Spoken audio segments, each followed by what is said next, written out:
ನಾಮಕ್ಕೆ ಸ್ತೋತ್ರ ಉಂಟಾಗಲಿ. ಪ್ರೀತಿಯ ದೇವ ಜನರೇ, ಈ ಒಂದು ಬೆಳಗಿನ ಸಮಯದಲ್ಲಿ ನಿಮ್ಮ ಮುಂದೆ ಒಂದು ಚಿಕ್ಕ ಮಾತನ್ನು ಹೇಳಕ್ಕೆ ಬಯಸ್ತೇನೆ. ನಾವು ಅನೇಕ ಸಾರಿ ಪ್ರಯತ್ನಿಸ್ತೇವೆ ದೇವರನ್ನು ಮೆಚ್ಚಿಸುವುದಕ್ಕಾಗಿ. ಆದರೆ ಒಂದೇ ಕಾರಣ, ಆತನನ್ನು ಯಾವಾಗಲೂ ಅವೈಲೇಬಲ್ ಆಗಿ ಇರುವುದಕ್ಕಾಗಿ ಆತನು ಇಷ್ಟಪಡುವಂಥವನಾಗಿದ್ದಾನೆ. ನೋಡಿ, ಯೇಸು ಸ್ವಾಮಿ ಅನೇಕರನ್ನು ಕರೆಯುವಾಗ ಕೆಲವರು ಬಂದರು, ಕೆಲವರು ಲೇಟಾಗಿ ಬಂದರು ಎಂಬುದಾಗಿ ನೋಡ್ತೇವೆ. ದೇವರು ಕರೆಯುವಾಗ ತಕ್ಷಣವೇ ಬರುವಂಥ ವ್ಯಕ್ತಿಗಳನ್ನು ದೇವರು ನೋಡ್ತಾ ಇದ್ದಾನೆ. ಹಲ್ಲೆಲೂಯಾ.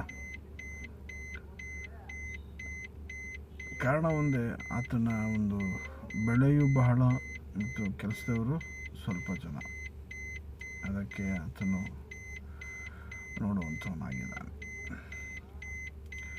ಪ್ರತಿ ಸತಿ ನಾವು ಈ ಒಂದು ಬೆಳಗಿನ ಜಾವದಲ್ಲಿ ಪ್ರಾರ್ಥನೆ ಮಾಡುವಂಥದ್ದು ಬಹಳ ಒಳ್ಳೆಯದು. ಸ್ತೋತ್ರ ಹೇಳುವಂಥದ್ದು ಬಹಳ ಒಳ್ಳೆಯದು. ಮತ್ತು ಆತನನ್ನು ಸ್ತುತಿಸುವಂಥದ್ದು ಕೂಡ ಬಹಳ ಒಳ್ಳೆಯದು. ಈ ಬೆಳಗಿನ ಜಾವದಲ್ಲಿ ಪ್ರತ್ಯೇಕವಾಗಿ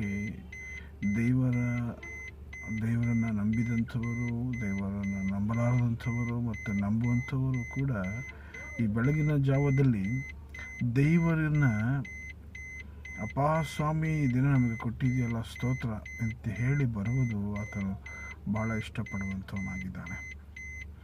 ಅನೇಕ ಸಾರಿ ಪ್ರಾರ್ಥನಾ ರಿಕ್ವೆಸ್ಟ್ಗಳನ್ನು ಅನೇಕ ಸಾರಿ ನಾವು ಅನೇಕ ಒಂದು ವಿಷಯಗಳನ್ನು ತೆಗೆದುಕೊಂಡು ಬರ್ತೇವೆ. ಅದು ಒಳ್ಳೆಯದು. ಆದರೆ ಬೆಳಗಿನ ಜಾವದಲ್ಲಿ ಆತನೊಟ್ಟಿಗೆ ನಾವು ಪ್ರಾರ್ಥನೆ ಮಾಡುವಾಗ, ಸ್ವಾಮಿ ಅಪ್ಪ ಮತ್ತೊಂದು ಆರ್ತಿಯಪ್ಪ, ನಿನ್ನ ದಿನವನ್ನು ನೋಡೋದಕ್ಕೆ ಕೊಟ್ಟಿದೆಯಲ್ಲ ಸ್ತೋತ್ರ ಎನ್ನುವಂಥದ್ದಾನೆ ಹೇಳಿ, ದೇವರೇ ತಿರ್ಗಾ ಸ್ವಾಮಿ ನಾವು ನಿನ್ನನ್ನು ಹಿಂಬಾಲಿಸ್ತೇವೆ, ತಿರ್ಗಾ ದೇವರೇ ನಿನ್ನನ್ನು ಸ್ತುತಿಸ್ತೇವೆ, ತಿರ್ಗಾ ಸ್ವಾಮಿ ಅಪ್ಪ ನೀನು ಕೊಡುವಂಥ ಆಶೀರ್ವಾದವನ್ನು ನಾವು ಅದನ್ನು ಹೊಂದಿಕೊಳ್ಳುವುದಕ್ಕೆ ಪ್ರಯತ್ನಿಸ್ತೇವೆ ದೇವರೆಂದು ನಾವು ಹೇಳುವಾಗ ದೇವರು ತುಂಬಾ ಸಂತೋಷವುಳ್ಳವನಾಗಿದ್ದಾನೆ. ಹಲ್ಲೆಲೂಯಾ, ಸ್ತೋತ್ರ. ಬೆಳಗಿನ ಸಮಯ ನಾವು ದೇವರಿಗೆ ಪ್ರಾರ್ಥಿಸೋಣವೇ. ನಾವು ನಮ್ಮ ಕುಟುಂಬಗಳಿಗಾಗಿ, ನಮ್ಮ ಒಳ್ಳೆಯ ಇದಕ್ಕಾಗಿ